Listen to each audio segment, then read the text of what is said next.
सलाम, नमस्ते, सत श्री अकाल। मैं हूं रजा और आप देख रहे हैं रजाग्राफी की सबसे खास रिपोर्ट, अंतरराष्ट्रीय प्राइम टाइम रिपोर्ट। दुनिया की तमाम बड़ी खबर आसान और सिंपल भाषा में आपके सामने। भारत के खिलाफ जंग की तैयारी कर रहा है बांग्लादेश। सबसे बड़ा सवाल है। गोदी मीडिया तो ये कह रहा है कि सवाल है, लेकिन मैं कह रहा हूं ये तैयारी चल रही है।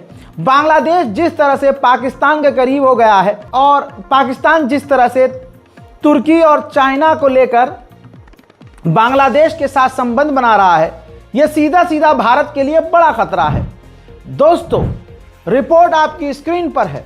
बताना चाहूंगा कि बांग्लादेश तुर्की से क्रिटिक लेजर गाइडेड मिसाइल खरीदेगा। दोस्तों, बांग्लादेश ये जो लेजर गाइडेड मिसाइल खरीद रहा है, यह दिवाली पर छोड़ने के लिए तो नहीं ले रहा है। और इस वक्त जो भारत के रिश्ते हैं बांग्लादेश से बेहद खराब स्थिति में पहुंच चुके हैं। बांग्लादेश में हिंदुओं का नरसंहार किया जा रहा है और उनका बहाना लगाकर भारत के अंदर हिंदूवादी आतंकी संगठन मुसलमानों का नरसंहार कर रहे हैं। हजरत मोहतरम, आपको याद होगा दोगले आतंकवादी बांग्लादेश का नाम लेकर कि बांग्लादेश में ये हो रहा है, बांग्लादेश में वो हो रहा है। अगर बांग्लादेश का क्रिकेटर खिलाड़ी अगर भारत के अंदर खेला जाता है तो हम उसे भी मारेंगे, अगर शाहरुख खान ने खिलाया तो उसे भी मारेंगे, और अमित शाह रोकेगा तो और मारेंगे।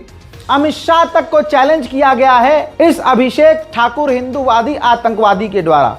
ओपनली कैमरे पर कहा जा रहा है और वो बता कर कह रहा है कि मैं तो बोल रहा हूं, इस वीडियो को शेयर करना, बता देना।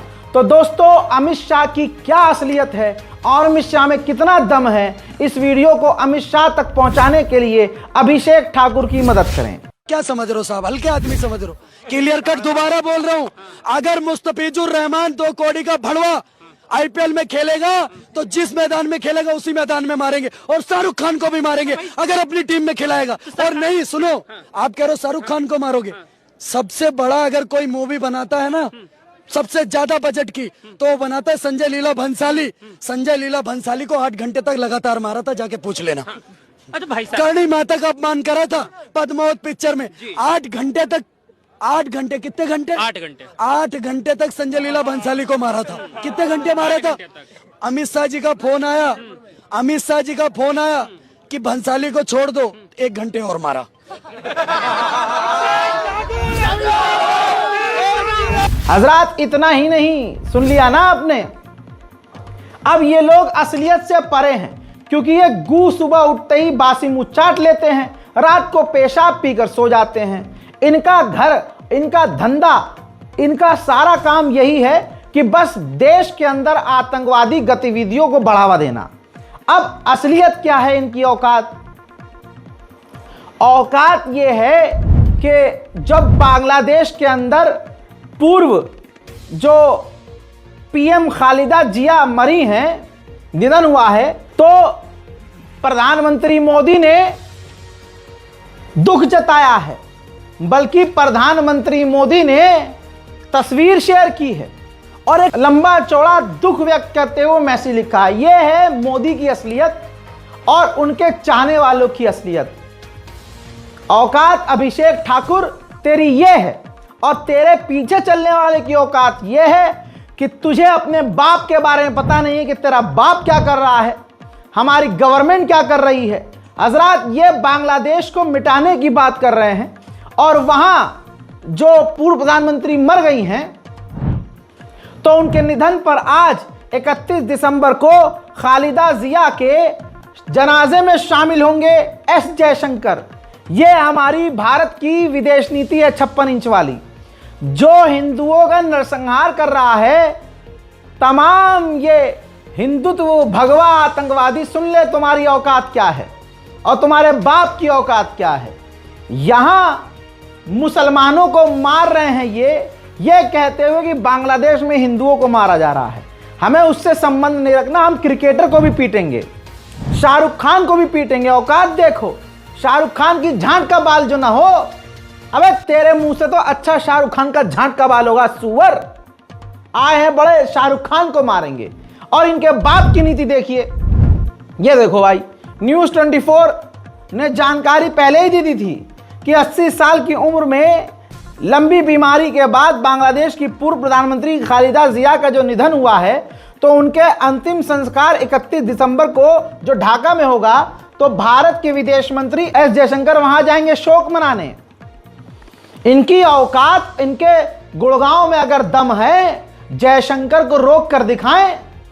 जयशंकर अपना जय निकाल के इनके पिछवाड़े में ऐसा जय जय करेंगे कि रात में इनको सूरज और दिन में तारे नजर आएंगे। इधर भारत के मोदी सरकार का 56 इंच देखिए, ये गिर गिर के पहुंच रहे हैं वहां कि हम तो हारे। अरे पूर्व प्रधानमंत्री, पूर्व प्रधानमंत्री मारी गई, हम हारे। जबकि बांग्लादेश पूरी अकड़ में है, तुर्की से मिसाइल खरीद रहा है। इधर बांग्लादेश ने भारत के अंदर मौजूद अपना एम्बेसडर बुला लिया है वापस। रिश्ते खराब हैं। अखबार लिख रहा है कि भारत से संबंधों पर चर्चा करने का मकसद है। अरे सुअर की जात, तुम्हें पता है क्या मकसद है? बांग्लादेश पूरी तरह से हमारे खिलाफ है और फुल हरामी पने पर है, लेकिन आज का अखबार लिख नहीं पा रहा है क्योंकि मोदी जी नाराज हो जाएंगे।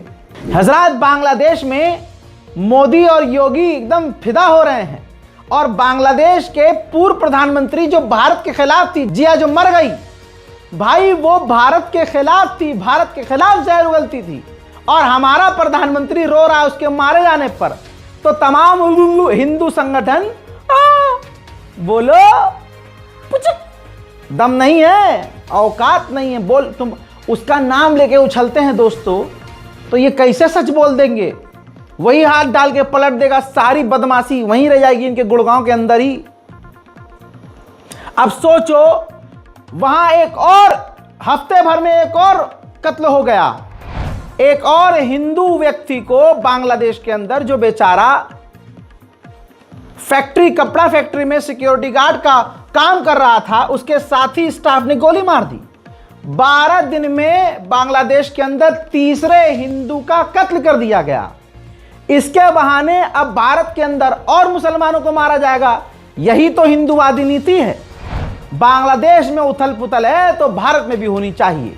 भारत को पूरी तरह से बर्बाद करने की कगार पर यह हिंदू संगठन है।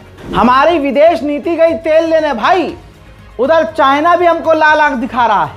सलमान खान की film the battle of Galwan आ रही है और यह फिल्म उस झड़प पर आधारित है जब भारतीय फौज के 20 जवान शहीद हुए थे और हमने झड़प में चाइना के 60 कुत्तों को मिट्टी में मिलाया था। लेकिन क्योंकि सलमान खान मुसलमान है, इस वजह से एक खास धर्म के गंदे घिनौने लोग सलमान खान की इस फिल्म का भी विरोध करेंगे। चाइना जो है पोस्टर पर ही भड़क गया है। यह देखिए, सलमान खान की फिल्म बैटल ऑफ गलवान पर चीन नाराज हो गया है। कहा कि ट्रेलर हकीकत से दूर है। चीनी मीडिया बोला अभी इसका रिलीज होना गलत है। चीन का सरकारी मीडिया कह रहा है कि जिस दौर में मोदी और शी जिनपिंग रिश्ते सही कर रहे हैं, ऐसे में बॉर्डर को लेकर, बॉर्डर पर बनी फिल्म और झड़प को लेकर बनी फिल्म रिश्तों को खराब कर सकती है। बहुत डिटेल में जानकारी दी गई है कि भारत की बॉलीवुड फिल्में मसाले वाली और ड्रामेबाज होती हैं और फिल्मों से भारतीय लोगों को राष्ट्रवादी, उनके अंदर जागरूकता पैदा करने के लिए ये तमाम फिल्में बनाई जाती हैं। लेकिन ये सच से बहुत दूर है। सलमान खान के हेयर कट और सलमान खान के डायलॉग से भी चाइना को प्रॉब्लम है। आज़ाद, अब देखते हैं कि गलवान पर बनी इस फिल्म में कौन सा हिंदू संगठन सलमान खान की इस फिल्म को सपोर्ट करता है। लिख के ले लीजिएगा, यही सुअर की नस्लें सलमान खान की फिल्म का बायकॉट करके चीन का पूरा साथ देंगे। अमेरिका की थिंक टैंक रिपोर्ट से खुलासा यह हुआ है कि सन 2026 में, ये जो आने वाला नया साल है, इसमें भारत और पाकिस्तान के बीच जंग बढ़ जाएगी। क्यों? क्योंकि कश्मीर के अंदर पाकिस्तान आतंकवादी गतिविधियां करेगा, जिसके जवाब में भारत एक्शन लेगा। हजरात, इस रिपोर्ट में कहा गया है कि ऑपरेशन सिंदूर खत्म नहीं हुआ है और भारत आगे भी कार्रवाई कर सकता है। अमेरिका की थिंक टैंक रिपोर्ट में बताया गया है कि पाकिस्तान हो या भारत, दोनों ने हथियारों की खरीद में काफी बढ़ोतरी करके अपने आप को खतरनाक बनाया है। उधर मेरे दोस्तों, जहां पूरे भारत का बेड़ा गर्क है, वहां सरकार ने दावा किया है कि भारत विश्व की चौथी सबसे बड़ी अर्थव्यवस्था हो गया है। केंद्र सरकार का दावा है कि जापान को पीछे छोड़ दिया है, 2030 तक जर्मनी से भी आगे निकल जाएंगे। लेकिन अंधभक्त अभी भी चप्पल पहने हुए, सर्दियों में चप्पल पहने हुए, गले में भगवा डाले हुए कैफे में घुसकर हिंदूवादी आतंकवादी संगठन बर्थडे मनाने वाले लोगों पर हमला करेंगे। दिल्ली में इतनी बढ़िया हवा कर दी है कि आप पूछो मत, सांस जन्नत के नज़ारे दिख जाते हैं। आप देखिए देश भर में बेरोजगारी खत्म हो चुकी है, हर हिंदुओं को नौकरी, हर हिंदू युवा को नौकरी मिल गई है। अब पेपर लीक नहीं होता। अरे रुपया देगी आसमान छू रहा है, डॉलर को तो मुंह में बहा दिया है हमने। चौथी जीडीपी पूरी दुनिया में हमने नाइजीरिया को हरा दिया, हमने फ्रांस को भी। वाह क्या सीन है। हजरात, जो पाकिस्तान बहुत ईमानदार, अच्छा और इस्लाम परस्त बनता है, इनकी औकात देखिए। चाइना पाकिस्तानियों का बाप है। चाइना का एक नागरिक पाकिस्तान की सरजमीन पर इस्लामाबाद में सिगरेट, एक जो मुसलमान हिजाबी लड़की है उनको सिगरेट ऑफर करता है और फ्लर्ट करने की कोशिश करता है इस्लामाबाद में। सवाल यह है कि पाकिस्तान की औकात है इस व्यक्ति के खिलाफ कोई कार्रवाई करने की? नहीं है, वरना चाइना अपनी चिंकी आंखों से और इतनी छोटी उंगली से पाकिस्तान की नाक में उंगली डाल के पाकिस्तान को हवा में उछाल देगा। उधर अफगानिस्तान में हुआ है बड़ा हादसा। गोल्ड माइन आप देख सकते हैं, सोने की खदान कही जा रही थी, वो कोलैप्स हो गई है, गिर गई है, ध्वस्त हो गई है, जिसमें 3 अफगानी नागरिकों की मौत हो गई है। चाइना ने स्टारलिंक के साथ खेल कर दिया है। चाइना ने स्टारलिंक सैटेलाइट इस्तेमाल करने को बैन कर दिया और अपने लिए खतरा बताया है। उसके समुद्री इलाके में जो भी बिना लाइसेंस के स्टारलिंक की सैटेलाइट इस्तेमाल करने पर गिरफ्तारियां भी करी हैं, एक्शन भी लिए हैं और कानूनी कार्रवाई कर रहा है और अपने मुल्क के लिए स्टारलिंक एलन मस्क की जो सैटेलाइट है उसको खतरा बताया है। उधर ताइवान के बेहद करीब इलाके में चाइना लगातार खौफनाक ड्रिल कर रहा है। ऐसे में उसने सैकड़ों मिसाइल दागी है। ताइवान पूरी तरह से सहम गया है।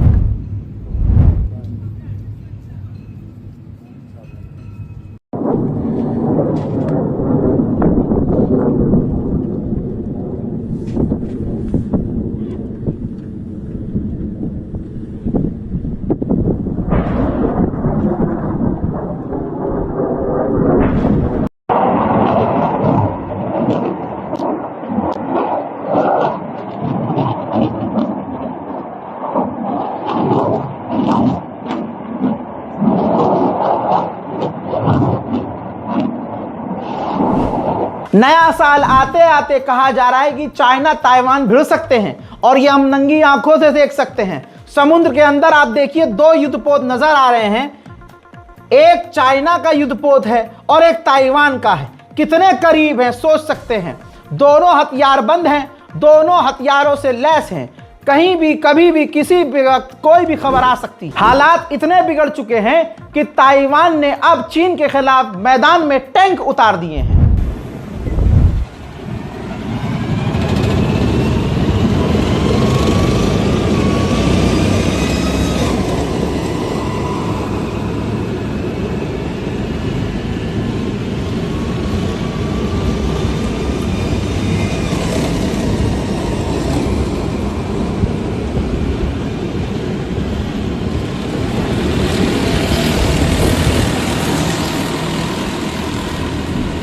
भारत और पाकिस्तान के रिश्ते भी बद से बदतर हालत में जा चुके हैं। जंग की कभी भी उम्मीद है कि हो सकती है। ऐसे में चाइना कूदा है।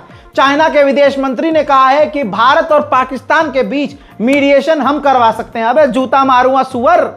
लेकिन सॉरी मोदी जी नाराज हो जाएंगे। चाइना को कुछ कहते तो मोदी जी नाराज हो जाते हैं ना। उधर अमेरिका ने कंफर्म किया है कि CIA ने हमारी वेनेजुएला के पोर्ट पर हमले किए हैं, ऑपरेशन किए हैं। अब आप सोच नहीं सकते, चंद सबूत लगा रहा हूं जो आम लोगों को, अमेरिका वेनेजुएला को निशाना बनाकर बोट को उड़ा रहा है। अब समुद्र में वो जो आम लोग मर रहे हैं, उनकी लाश और उनकी लाश के टुकड़े वेनेजुएला के तट पर आ रहे हैं बहकर। हजरात, वहीं स्टारबक्स को तगड़ा नुकसान पहुंचा है। रिपोर्ट के अनुसार खबर यह है कि 400 स्टोर्स यूएस के अंदर स्टारबक्स के बंद हो चुके हैं, भारी विरोध चल रहा है। अमेरिका इजराइल खूब पैसा खर्च कर रहे हैं दिखाने के लिए कि सब कुछ चंगा सी, लेकिन स्टारबक्स जो इजराइल का समर्थक था, आज उसको लगातार नुकसान उठाना पड़ रहा है। वहीं मेरे दोस्तों, सूडान से खतरनाक खौफनाक खबर है।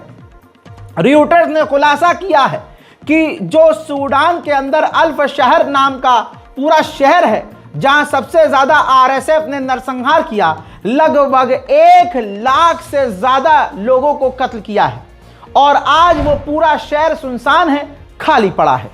हजरात मोहतरम, अंतर्राष्ट्रीय प्राइम टाइम रिपोर्ट में इतना ही। इस रिपोर्ट को शेयर कीजिए, दुआओं में याद रखिए, चैनल को सब्सक्राइब कीजिए। मैं हूं रजा, आप देख रहे थे रजाग्राफी अनस्क्रिप्टेड। जय हिंद।